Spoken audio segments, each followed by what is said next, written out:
Chapter 23. King Herod.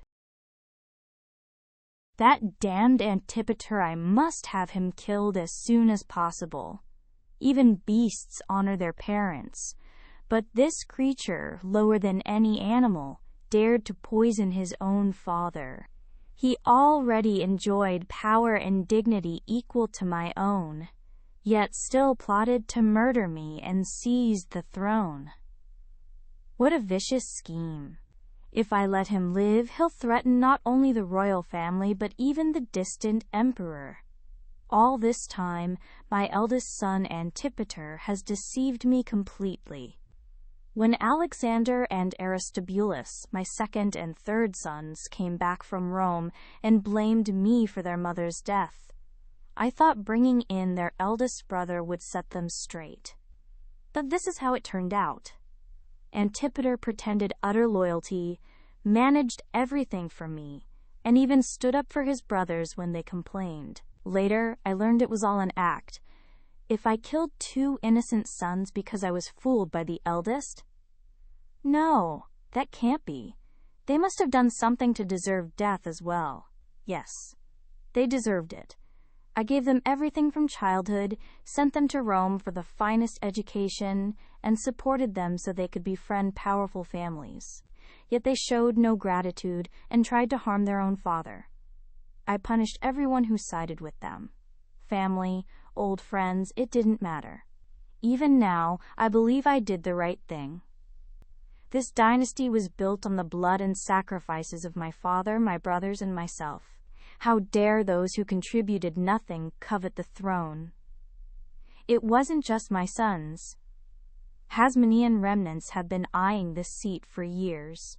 If I hadn't survived this long, they'd have taken the kingdom back by now.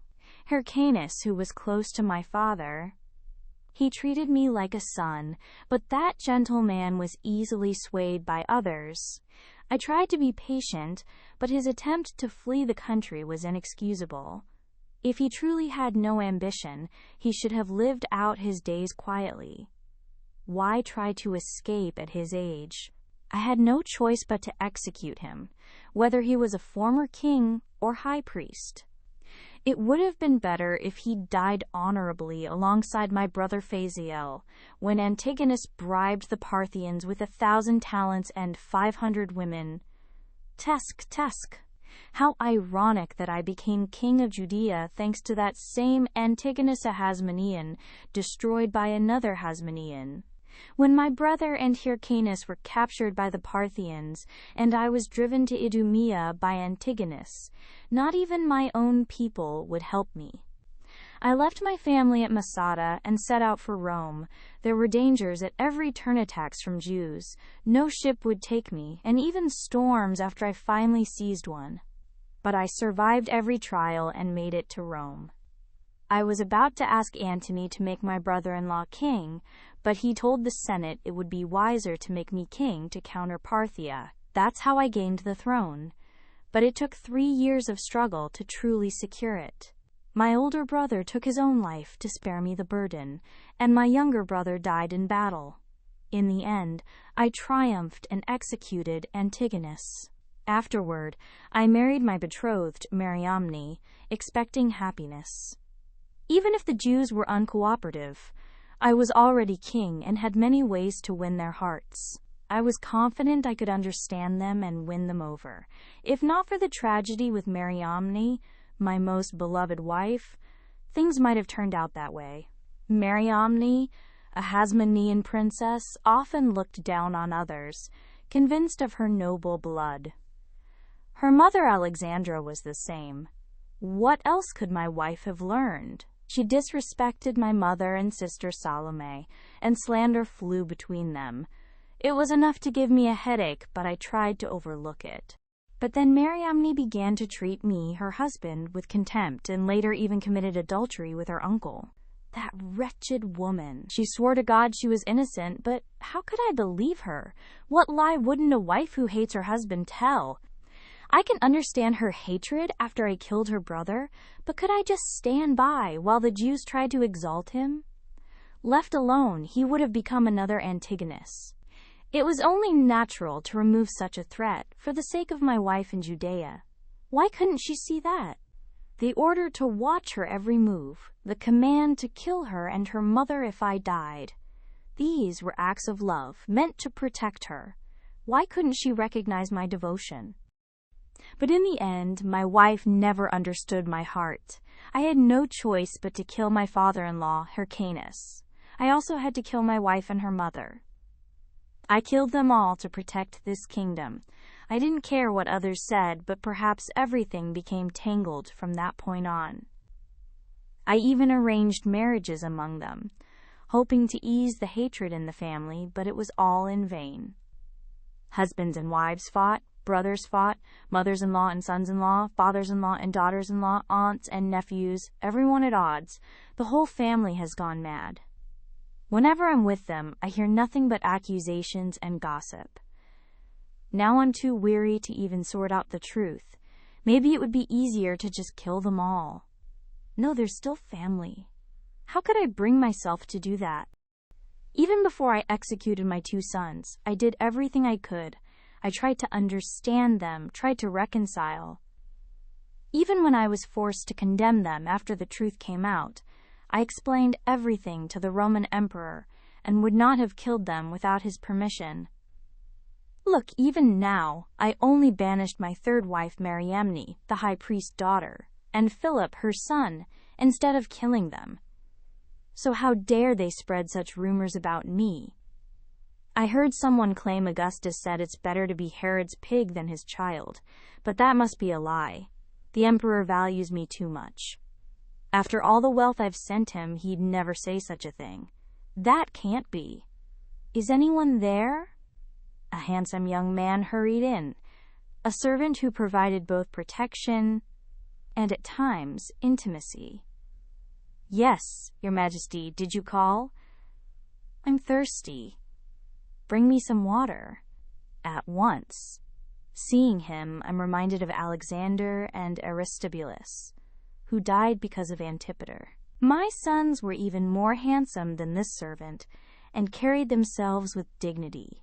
Of course, they were sons of me and a Hasmonean princess. Even the Jews admired them. I did everything I could to mend things between us. I even gave Aristobulus my sister Salome's daughter as a wife, but it was useless. Not only Antipater, but Salome too played a part in their deaths. All I ever wanted was peace in the family.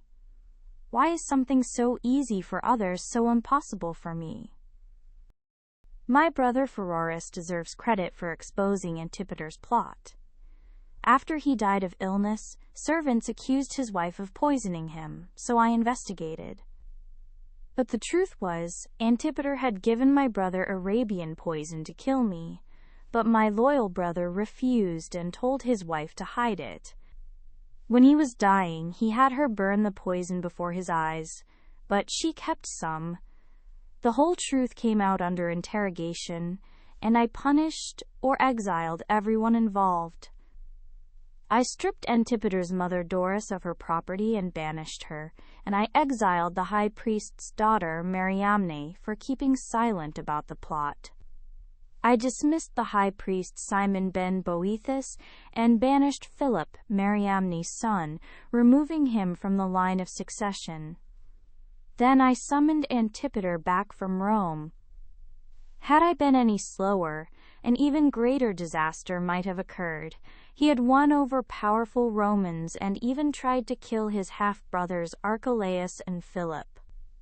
When I heard rumors that all the Jews hated Antipater, I should have believed them. When he returned, he tried to deceive the court with more lies, but I uncovered the truth and imprisoned him. I've sent a letter to Emperor Augustus reporting his wickedness, and as soon as I receive permission, I'll have him executed. So who remains as heir? Antipater, son of my first wife Doris, will soon be executed. Alexander and Aristobulus, sons of my second wife Mariamne, are dead. Philip, son of my third wife Mariamne, the high priest's daughter, has been removed from succession. I have no children from my fourth and fifth wives. From my sixth wife Malthus of Samaria, there are Antipas and Archelaus. From my seventh wife, Cleopatra of Jerusalem, I have 2 sons, Herod and Philip. Antipas, Archelaus, and Philip are all being educated in Rome. From my 8th wife Pallas there is Phasael, and from my 9th and 10th wives only daughters. Among my grandchildren there's Agrippa, son of Aristobulus. But I'm more impressed by his sister Herodias. She didn't show a single tear at her father's death. She seems remarkable, but I've already married her off to the exiled Philip, so that's her limit. Of them all, Antipas is the most promising. But if he proves disappointing, I may give the throne to someone else. Or perhaps divide the kingdom. I'll leave some cities to my sister Salome, the only family I have left after the deaths of my parents, older brother and 2 younger brothers. Salome may seem to get along with me, but she can turn against me in an instant and constantly quarrels with my wives. Whoever inherits the kingdom will face endless struggles because of their troubled relationship with her, and in the end, Salome herself will not come out unscathed. I'll set aside some cities for her, provide enough wealth for my other relatives, and send generous gifts to the emperor and his wife in Rome, in gratitude for making me king. Will that bring stability to this land? I work tirelessly for Judea, but these foolish Jews don't see it. They don't understand that my efforts to please Rome, my lavish gifts and careful diplomacy are all for Judea's peace. Law is important, but not more than survival. Don't they see why I dedicated an eagle statue at the temple entrance? The eagle, symbol of Rome's might, is there to show that Rome protects us so our nation and temple can endure. Some call it an image forbidden by God, but I won't tolerate such talk. There are scholars who say images not meant for worship are permitted. How dare they claim only their interpretation is right? In these times, righteousness lies in power and politics, not in religion. Do the Jews even realize how much respect I command in Rome? Do they see how skillfully I protect Judea through politics? When I completed Caesarea, why else would I spend so much to build a city and host festivals? The games, duels, beast fights, races, shows, all dedicated to Caesar are political acts. Everyone but the Jews acknowledges my skill. Even Augustus and Agrippa have said I'm fit to rule all Syria and Egypt. My support for foreign lands was for Judea's benefit.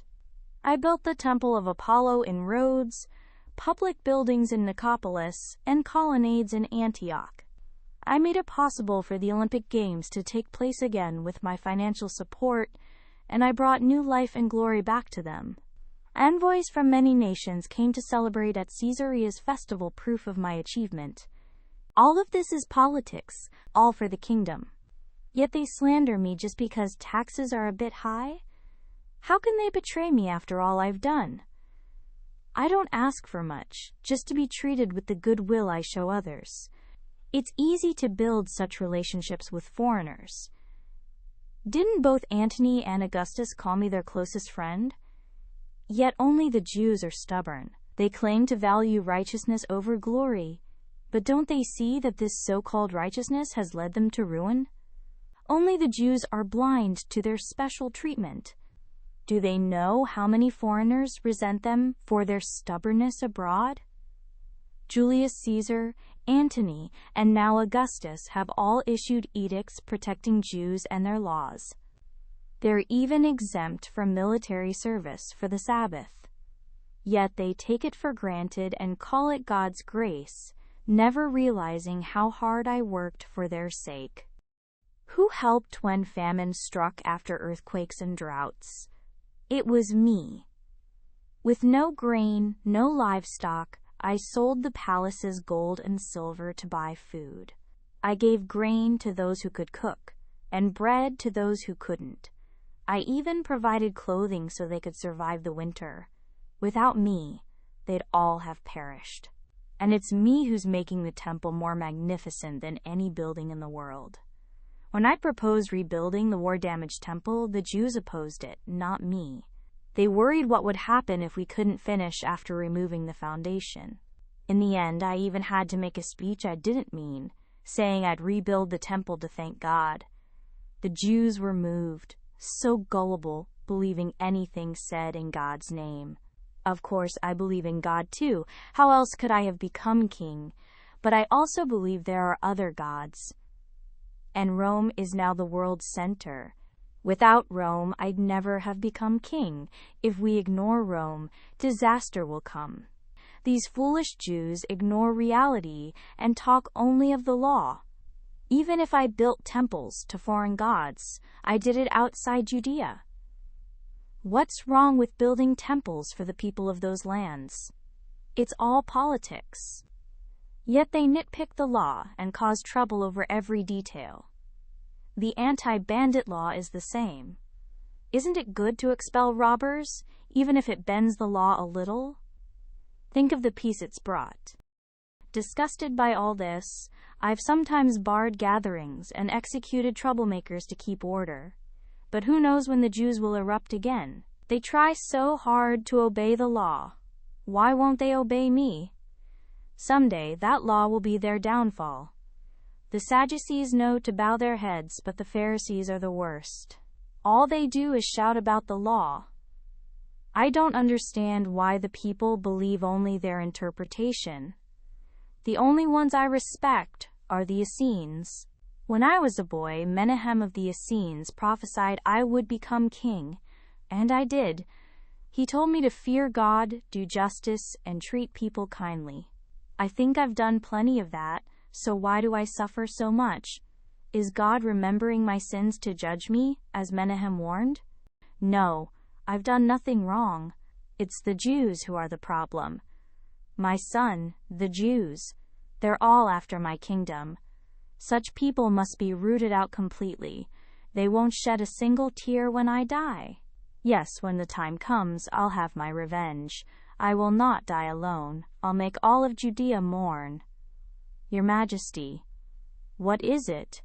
There's a strange rumor in the city. What rumor? Foreigners are asking if the Messiah has been born. They seem to be from Parthia. What? Messiah? Parthia? The Parthians who killed my brother are searching for the Messiah, the King of the Jews? Bring them to me. Yes, Your Majesty. Let them come, Messiah or Parthians. I built this kingdom with my own hands. How dare they try to take it from me? Nightmarish memories overwhelmed Herod, the deaths of his siblings, the endless family strife. All of it seemed to have happened because of them. Herod was convinced of his own innocence. He had become king as Menahem prophesied and wielded great power, but he never realized this too was part of God's plan.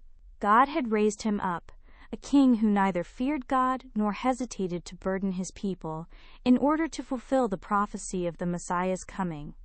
An evil servant, raised for evil deeds. As always, God used such a man to judge Israel's sins.